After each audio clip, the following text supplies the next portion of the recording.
대통령 석방이라는 예기치 못한 변수에 정치권이 술렁이고 있습니다. 정치의 겉과 속을 들여다보는 정치온, 오늘은 김희정 국민의힘 의원, 김한교 민주당 의원 두 현역 의원 모시고 전국 상황 집중 분석해 보겠습니다. 두 분 어서 오세요. 예, 반갑습니다. 네, 먼저 이 질문부터 단도직입적으로 드리겠습니다. 대통령의 예상 밖의 석방, 국민의힘 의원들 모두가 한 목소리로 환영한다고 밝히긴 했는데 과연 이 이슈가 여야 어느 쪽에 유리하게 작용할 것인가, 이건 장기적으로 분석을 해봐야 한다, 이런 이야기가 나오더라고요. 어떻게 보십니까? 저는 유불리의 판단보다 사법 정의가 세워질 수 있는 계기가 됐다라는 점에서 굉장히 의미가 있다고 생각합니다. 그동안 우리 국민의힘이나 그리고 많은 국민들께서는 줄곧 탄핵 심판의 절차의 이 문제에 대해서 지적을 해온 바가 있습니다. 공수처가 내란죄에 대한 수사 권한이 없는데 수사를 진행한 부분이라든지, 그리고 영장 쇼핑을 해서 다른 법원에서는 각종 그 사전적인 영장이 다 기각이 됐었는데 구속영장을 서부지법에서 받아가지 않았습니까? 이런 문제 제기가 제대로 된 문제 제기였다라는 것이 법원의 판단을 통해서 밝혀질 수 있는 계기가 됐다라는 점에서 중요한 의미가 있지 않나 생각합니다. 그래서 유불리 계산보다는 이번 판결을 통해서 이번 결정을 통해서 우리 국회가 해야 될 일이 뭔지를 돌이켜보는 계기가 됐으면 합니다. 뭐냐면 지금도 그 패스트트랙 때문에 21대 국회의원들이 재판을 받고 있어요. 그게 공수처 법을 이렇게 졸속으로 만드는 거에 대해서 반대했던 의원들이 지금 4년이 넘게 재판을 받고 있거든요. 그래서 공수처를 만든 게 얼마나 무용지물한 일이었는지 밝혀주는 그런 계기지 않나, 이렇게 생각합니다. 네. 야당에서는 대통령 석방으로 인해서 야권 결집의 모멘텀이 될 수 있다, 이런 얘기도 나오는데요. 동시에 당황한 기색을 감출 수 없다, 이런 분석도 나오고 있습니다. 네, 어떻게 보세요? 당황한 건 사실입니다. 네, 구속 취소가 될 거라고 예측은 하지 않았고요. 또 그리고 검찰이 즉시 항고를 정상적으로 하지 않을까 생각했는데 이례적인 검찰의 결정에 대해서 저희도 당황하기도 했지만 이제 분노하고 있는 상황인데요.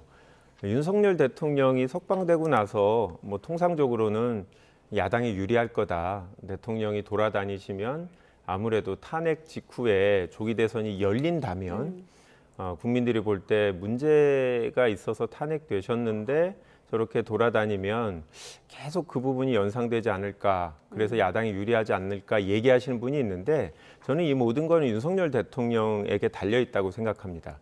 만약에 탄핵이 인용되었을 때 대선 과정에서 아무래도 이제 권력을 어떻게 제한하는지 이게 쟁점이 되고, 여당에서도 그래서 헌법 개정의 필요성을 얘기하시는 분들이 많은데요. 만약에 윤석열 대통령이 헌재 결정에 승복하지 못하고 그리고 그 부분에 대해서 계속 본인의 잘못을 인정하지 않는 상태에서 또 불구속 상태에서 재판을 받게 되면 계속 오가기 때문에 뉴스에 나오실 수밖에 없거든요. 이제 그런 자연적인 노출 과정에서 윤석열 대통령의 태도에 따라서 경우에 따라서는 오히려 진정한 사과를 하게 되면 측은지심으로 또 여당에 유리하게 될 수도 있어서, 저는 윤석열 대통령이 헌재 결정에 따라서 만약에 본인의 잘못을 헌재가 매우 중대하다고 봤다면 진솔한 사과를 해주시기를, 유불리를 떠나서 그게 꼭 필요하지 않나 생각합니다. 네, 두 분 다 유불리에 대한 판단은 조금 늦추신 것 같은데, 양당 모두 오늘 의원총회가 있었잖아요. 국민의힘 의원총회 분위기는 어땠습니까? 다녀오셨죠? 네, 저희는 오전 중에 이제 의원총회를 했고 오후 의원총회 분위기도 얘기를 들었습니다. 이제 사실 민주당 주도로 해서 이 구속 취소 결정에 대해서 못 받아들이는 분위기가 있습니다.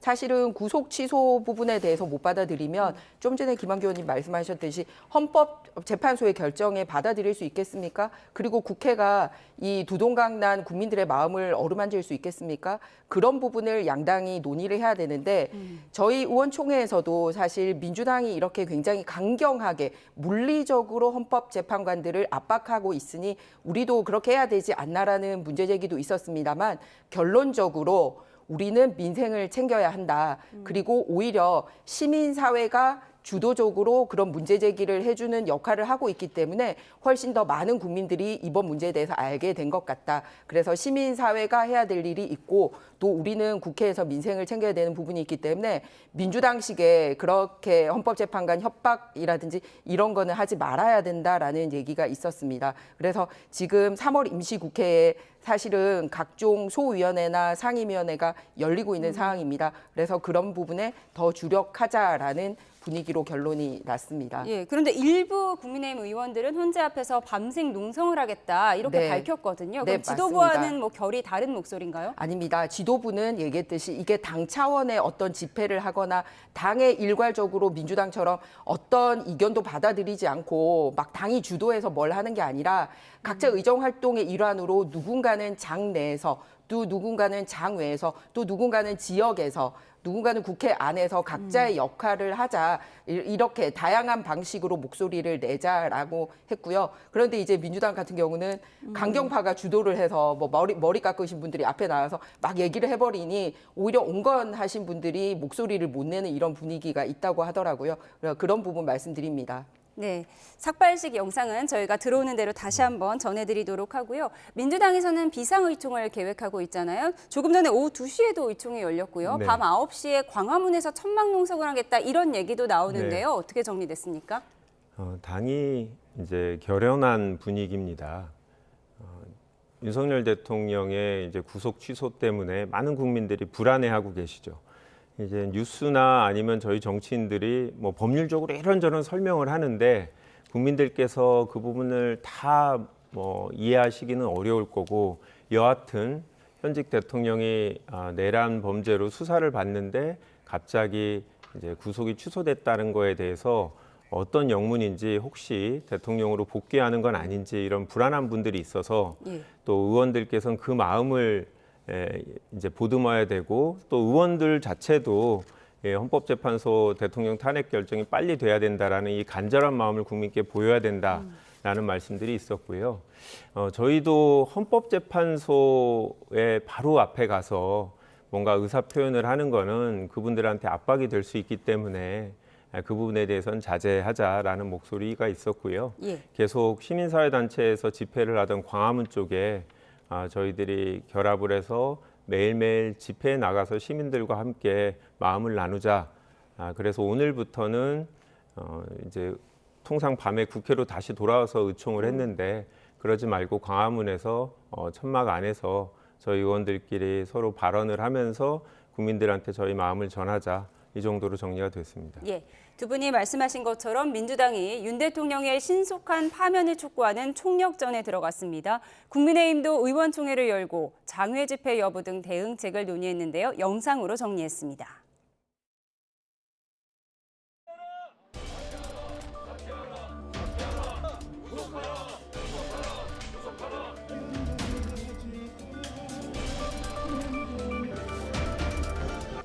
이제 더는 대한민국의 법과 민주주의가 유린당하지 않도록 내란 속에 윤석열에게 탄핵 심판을 내려 주십시오.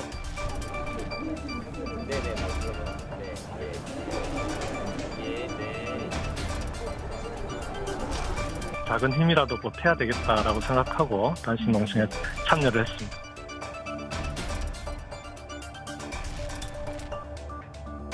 대통령의 조속한 탄핵 인용, 조기 파면 주장하기 위해서 이 자리에 왔습니다.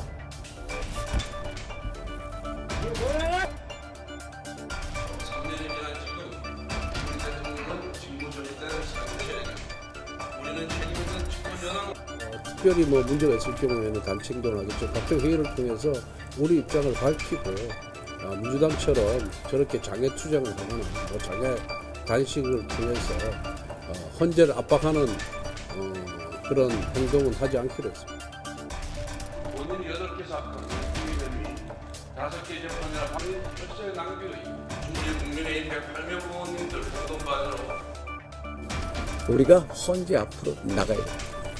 헌재 앞으로 나가는 걸 제기해서 제가 지금부터 시위를 하자, 릴레이 시위하자, 24시간 돌아가면서.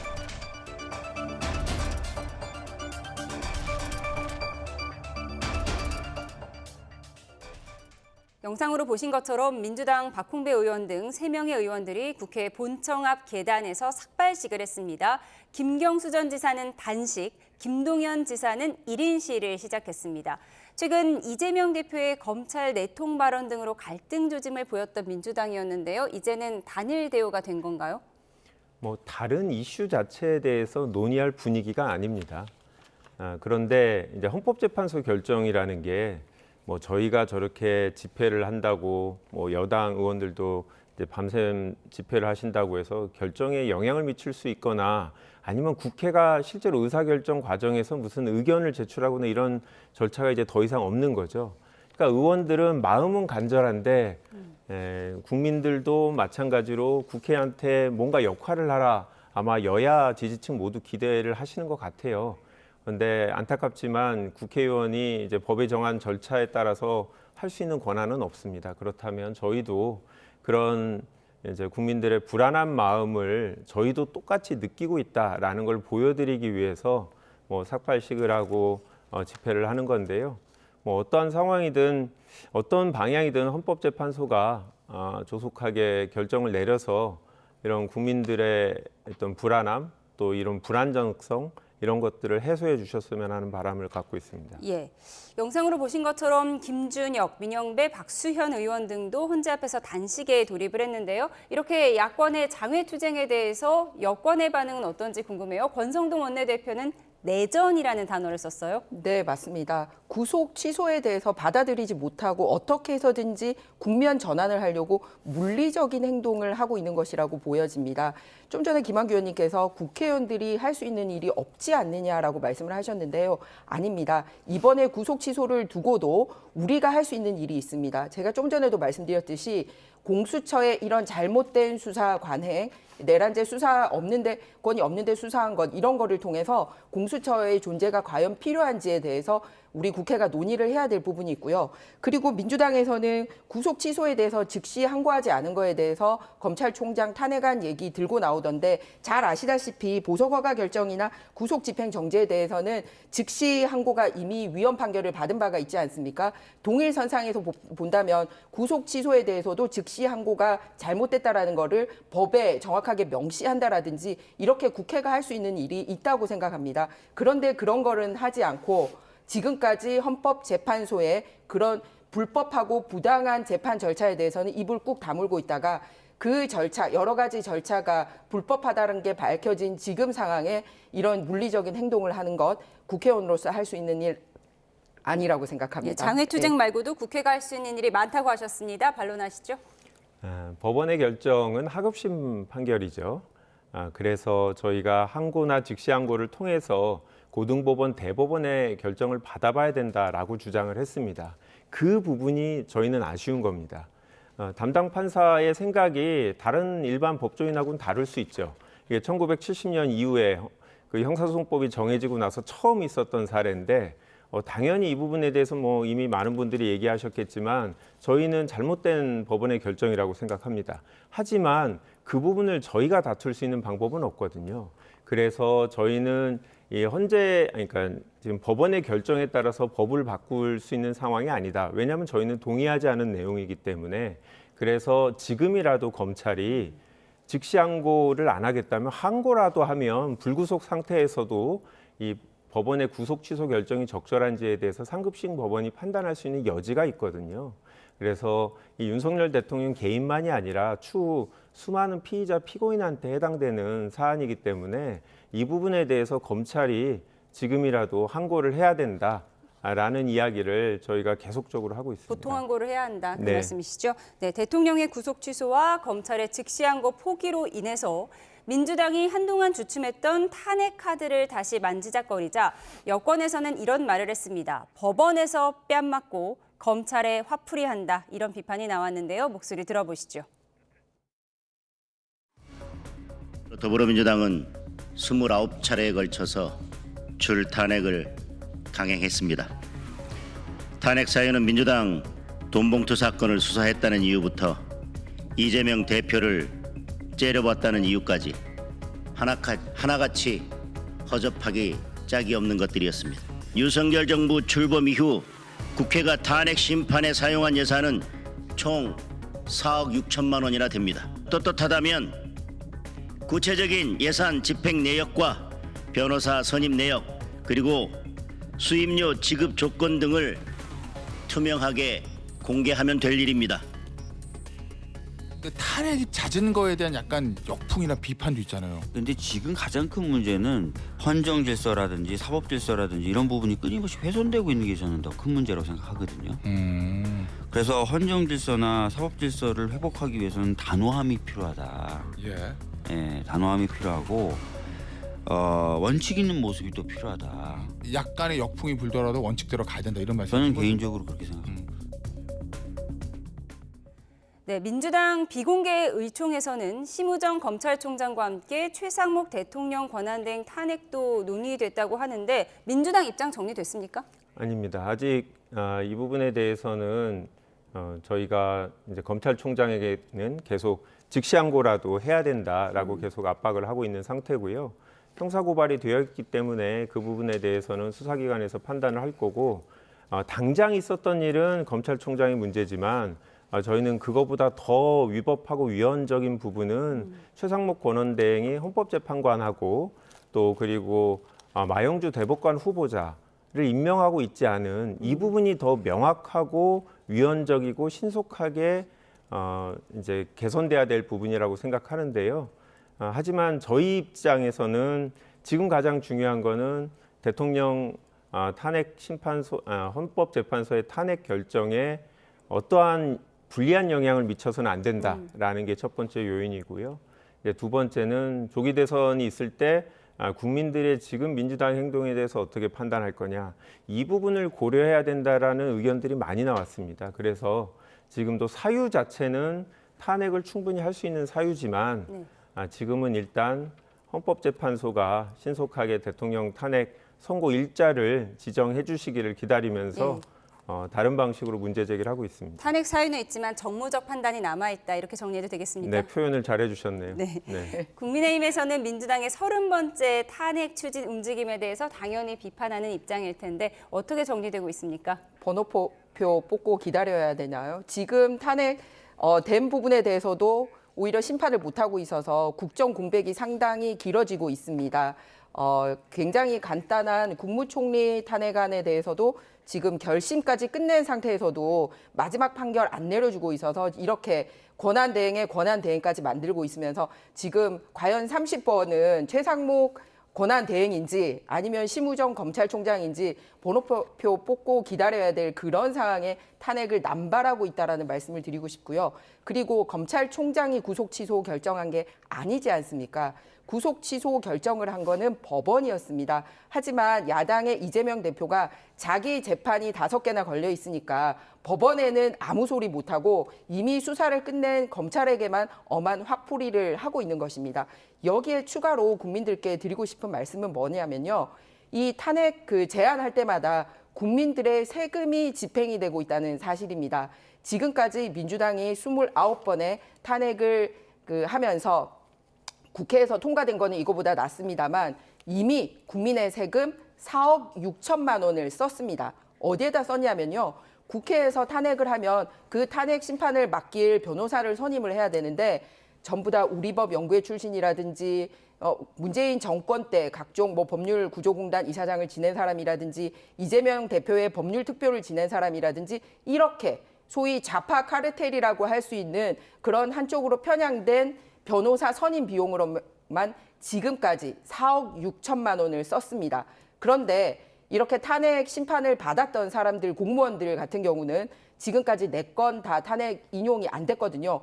다 개인 비용으로 심판하고 있고 이런 부분에 대해서는 누구도 책임지지 않고 있습니다. 그러니까 또 돈 들여서 뻔히 기각될 줄 알면서 잠시 정지시키기 위해서 탄핵안을 30번째 하겠다고 어느 국민이 환영하겠습니까? 그러니까 말로만 자꾸 탄핵 이렇게 얘기해놓고서 실제 30번째 주자를 뽑고 있지 못한 것입니다. 예, 말씀하신 내용을 제가 잠시 정리해드리면 장동혁 의원의 기자회견 내용입니다. 민주당 줄탄핵에 세금 4억여 원이 들었다면서 세부 내역을 공개해야 한다고 주장을 했는데 탄핵 소추 당한 국무위원들은 본인 돈으로 변호사 비용을 충당하는 반면에 탄핵을 한 국회 소추인단은 세금으로 변호사 비용을 충당한다. 그리고 소추인단의 뜻을 같이 하는 로펌의 수익을 올라간다. 이런 취지인 것 같습니다. 네. 반박 있으십니까? 네, 먼저 말씀드리면 공개를 저는 해야 된다고 생각합니다. 세부 내역은 이제 탄핵 사건들이 이제 어느 정도 정리가 되면 공개할 거고요. 선례도 공개를 했었습니다. 과거에. 그러니까 2017년 박근혜 전 대통령 탄핵 때 변호인들이 보수가 뭐 적게는 200만 원대부터 3천만 원까지 받으셨거든요. 그때 이제 권성동 의원님이 소추위원장을 하셨죠. 그 다음에 대리인단의 대표를 하셨던 게 이제 황정근 변호사였는데 3천만 원을 받았다라고 자료에 나와 있고 그게 이번에 국민의힘에서 국회 도서관장으로 추천하신 분이거든요. 그래서 현재 활동하고 계신데 훌륭한 분입니다. 법조인으로. 원래 이제 국회에서 탄핵 사건을 할 때는 본인들의 어떤 성향이 관여될 수밖에 없어요. 뭐 박근혜 전 대통령을 별로 좋아하지 않는 분한테 박근혜 대통령을 정말 좋아하는 분한테 이 탄핵 사건을 국회가 맡길 수는 없는 거잖아요. 그러다 보니 이제 굳이 분석을 하다 보면 어느 정도 뭐 민주당하고 또는 당시에 바른정당이나 이런 분하고 가까운 분들이 선임되는 사례는 있죠. 근데 하지만 보시면 오히려 이 업무는 비용이 보수가 그렇게 많지 않습니다. 왜냐하면 몇 개월 동안 거의 이 사건에만 집중하기 때문에 실제로 하는 업무에 비하면 보수는 많지 않다. 국회나 아니면 정당에서 요구하는 것들은 사실은 노력봉사를 하는 경우들이 많아서 저는 공개를 다 해도 되고 문제되지 않는 수준의 네. 보수가 책정돼서 제공되는 걸로 알고 있습니다. 그러니까 국회 측 소추인단이 받는 보수가 그렇게 많지는 않다라고 정리를 해주셨는데 그리고 공개도 돼야 된다라고 예. 생각하고요. 탄핵 소추 당한 국무위원 입장에서는 본인 돈으로 개인 돈으로 또 변호사 비용 거액의 비용을 네. 충당해야 하지 않습니까? 네. 기각되고 나면 뭔가 억울하다는 생각을 할 수도 있다 이런 생각도 드는데요. 이게 일리가 있는 말씀입니다. 그래서 일반 국민들이 검찰한테 기소돼서 무죄가 됐을 때랑 똑같은 이슈죠. 근데 그때 굳이 정부가 아니면 검찰이 무죄받은 피고인의 변호사 비용을 돌려주나요?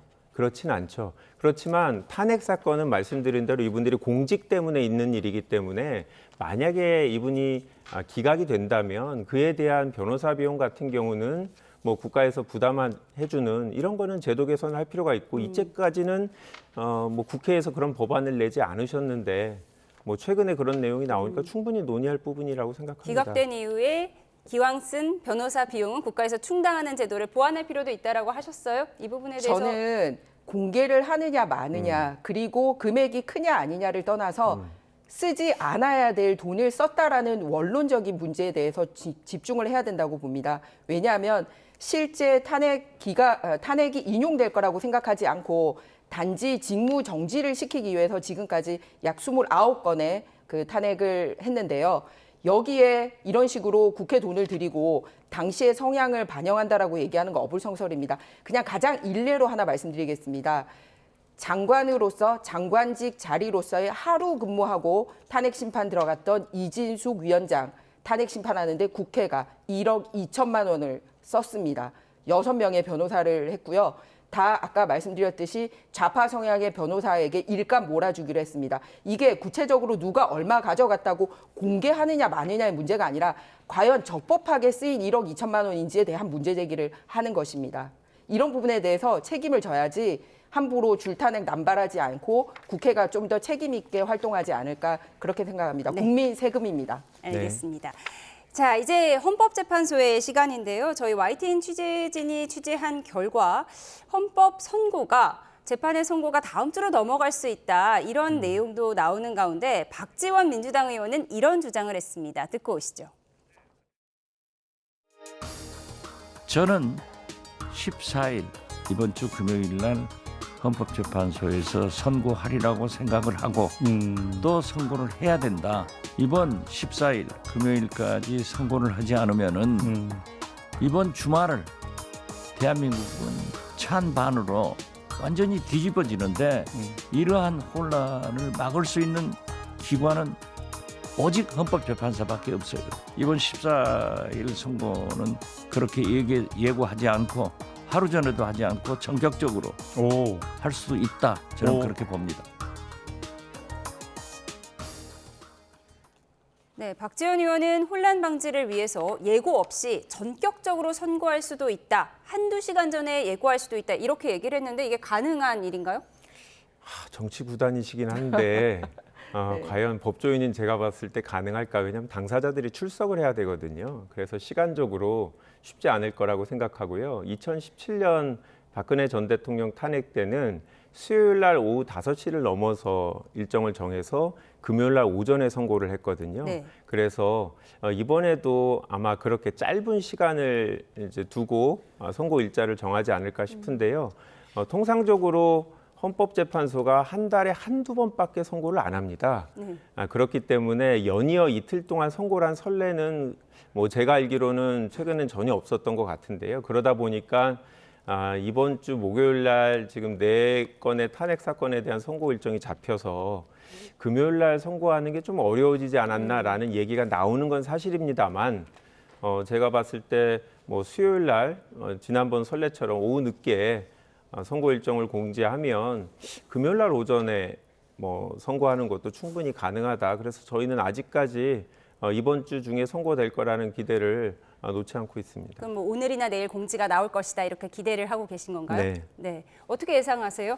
일단 지금은 감사원장하고 이제 검사들에 대해서 먼저 헌법재판소가 하겠다고 밝힌 바가 있습니다. 목요일에 나온다고 했죠? 네, 그리고 이미 결심까지 다한 국무총리 그 탄핵안 심판에 대한 결과 발표가 있습니다. 그렇다면 소위 이견이 없이 좁혀질 수 있는 이런 건들에 대해서 빨리 처리를 하고 그다음에 대통령 탄핵 심판과 관련돼서는 여러 가지 절차적 하자에 대해서 문제 지적이 있었고 그 절차적 하자가 있었다는 사실이 이번에 법원의 구속 취소 결정에 따라서 드러나지 않았습니까? 그래서 평의에서 이 부분을 좀 더 심사숙고해야 될 필요가 있지 않나라고 생각합니다. 그래서 어떤 결정이 나든 국민들이 받아들이고 납득할 수 있게 하려면 박지원 의원님이 말씀하셨듯이 그렇게 깜짝 발표를 하는 것은 적절하지 않다라는 말씀을 드리고 싶습니다. 깜짝 발표는 어려울 수 있다라고 두 분 모두 예측해 주셨습니다.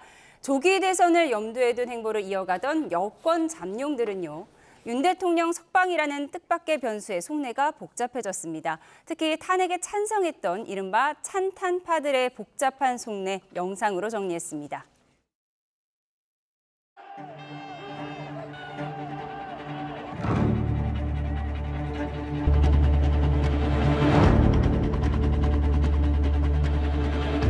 윤 대통령 석방 이후에요. 이른바 찬탄 주자들의 인기가 좁아지는 거 아니냐 이런 관측도 있는데 글쎄요, 저는 그렇게 생각하지 않습니다. 탄핵 심판이 결론이 어떻게 나든 간에 혹시라도 있을 인용 결정에 대비해서 공당이라면 필요한 준비 정도는 해야 되는 것이 자연스러운 상식적인 결정입니다. 대통령 구속 취소돼서 가장 슬픈 사람들은 이제 순위를 매겨보자면 아마 1등 한동훈, 2등 오세훈, 3등 안철수, 4등 홍준표 정도로 가지 않을까. 아마 한동훈 대표 입장에서 진짜 울고 싶을 상황일 겁니다. 제 생각에는. 왜냐하면 그분들은 같이 어퍼컷 안 해주시거든요. 어퍼컷 안 하는 거는 물론이고 관저에 뭐 안부를 물으러 가겠다. 그럼 바로 입국컷이죠. 김문수 장관하고는 쌍으로 같이 어퍼컷 하시겠죠. 대통령 만나서 이렇게 하자라는 그런 이야기들 직접 해보실 생각도 있으세요? 언젠가 때가 되면 대통령을 뵐 기회가 있으면 좋겠어요. 저는 저게 지금 뭐 무슨 무죄 판결이 나는 거 아니잖아요. 특히 저 주먹 쥐고 저럴 때 혹시 어퍼컷을 할까봐 조마조마했는데 좀 이렇게 자중하고 근신하고 이런 모습을 보여주는 게 좋고 관저에 가셔가지고 무슨 김치찌개를 드시고 강아지들하고 반갑게 인사를 하고 통합과 승복의 메시지 이런 게 좀 아쉬웠어요. 근데 저 주먹 자체에서 누가 자중과 근신을 보나요?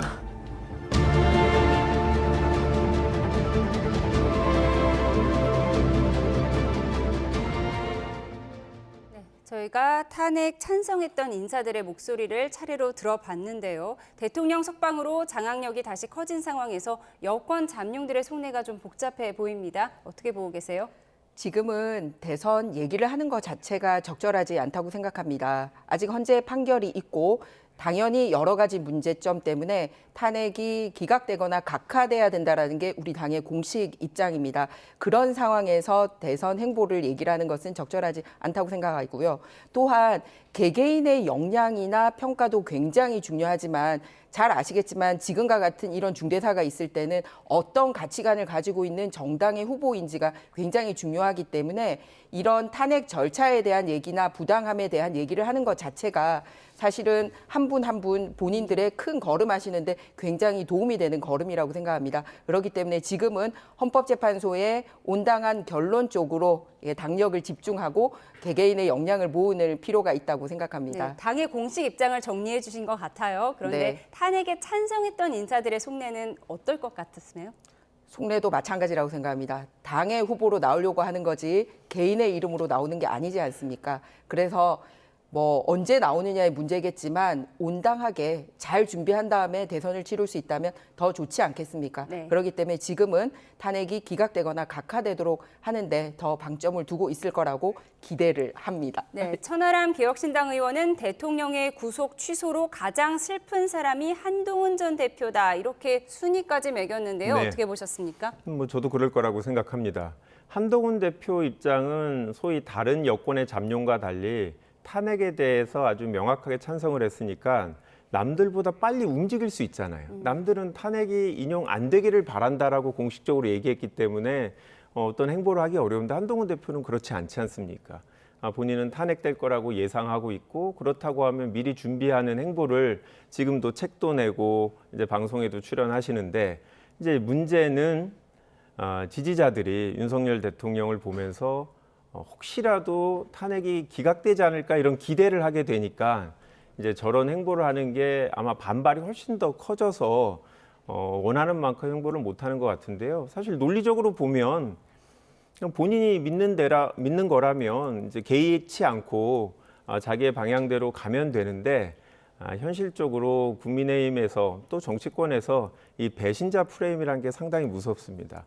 설사 나중에 대통령이 탄핵이 결정된다 하더라도 결정되기 전에 움직였다라는 것 자체만으로 되게 정치적으로 계속 공격의 포인트가 될 거라서 한동훈 대표 입장에서는 아마 지금 빨리 움직여야 지금 이제 1등 김문수 장관하고 격차를 줄일 텐데 아마 마음이 타들어갈 거라고 한동훈 전 생각합니다. 대표는 어제 인터뷰에서 기회가 되면 관저로 찾아뵙고 싶다 이런 네. 인터뷰를 했습니다. 그런데 오늘 천하람 의원은 관저에 찾아가면 입국 컷을 당할 것이다 이렇게 얘기를 했거든요. 둘 사이의 관계는 어떨 거라고 보세요? 그동안 당대표하고 대통령으로 두 분이 만나셨을 때는 어쩔 수 없이 만나야 돼서 만나게 된 순간들이 있었던 것 같아요. 초기와 달리 어느 중간 순간부터는. 근데 이제는 굳이 그러실 필요가 없는 사이잖아요. 그래서 저는 윤석열 대통령 입장에서 만나지 않는 것으로 본인의 의사를 확고하게 할 거다. 입국 컷 가능성도 있고 뭐 아예 저는 뭐 전화도 안 받으시지 않을까. 그래서 제가 봤을 때 한동훈 대표도 지금 표정을 보니까 막 그렇게 절실히 가고 싶어 하지는 않는 것 같고 그게 본인의 이제 경쟁력, 차별성 이런 측면에서 도움도 안 돼서 제가 뭐 다른 당의 문제는 권유할 뿐은 아니지만 자기 방식대로 그냥 가면 되는데 제 갈 길을 가야 한다. 네, 너무 주춤주춤하는 게 보여서 네. 제가 봤을 때 김문수 장관을 뛰어넘기가 어렵지 않을까 이런 생각이 소신 드네요. 행보를 해야 한다라고 조언을 네. 해주셨습니다. 마지막으로 이 질문 하나 드릴게요. 윤 대통령이 석방된 이튿날에 권성동 원내대표와 권영세 비대위원장 만났잖아요. 그때 여당 지도부 면담에서 국민과 나라만 생각하겠다. 첫째도 안정, 둘째도 안정이라고 강조했다고 합니다. 어떤 의미인가요? 말씀 그대로입니다. 오히려 지금 불안을 부추기는 쪽이 어디이고 안정을 꾀하려고 하는 쪽이 어디인지 보면 답이 나와 있습니다. 오히려 그 계엄이라든지 내란을 통해서 문제를 수습을 하려고 하는 게 아니라 이거를 계속 부추기고 지금도 그러지 않습니까? 구속 취소가 나오면 그거를 받아들이는 게 아니라 이거를 자꾸 뭐 머리도 깎고 단식도 하고 하면서 자꾸 이렇게 문제를 만들려고 하고 있지 않습니까? 대통령으로서 당연히 국정 공백이 있었던 시간에 대해서 여당 지도부에 할 수 있는 당부의 말씀이라고 생각합니다. 네, 일각에서는 관저 정치 얘기도 나오는 상황이잖아요. 여기서 당과 의원들에게 미안함과 고마움을 전했다. 어떻게 해석해야 하죠? 대통령인데 당연히 정치적인 발언 하실 수 있다고 생각하고 굉장히 기본적인 발언을 하셨다고 생각합니다. 나오셨는데 여당 지도부의 어떤 얘기조차 없는 것 자체가 오히려 무책임해 보이지 않을까요? 오히려 국민들에게 안정할 수 있는 당부의 아주 기본적인 말씀을 적절하게 잘 하셨다고 생각합니다. 네, 대통령과 당 지도부의 만남까지 정리해봤습니다. 지금까지 정치온 김희정 국민의힘 의원, 김한교 민주당 의원과 함께했습니다. 고맙습니다.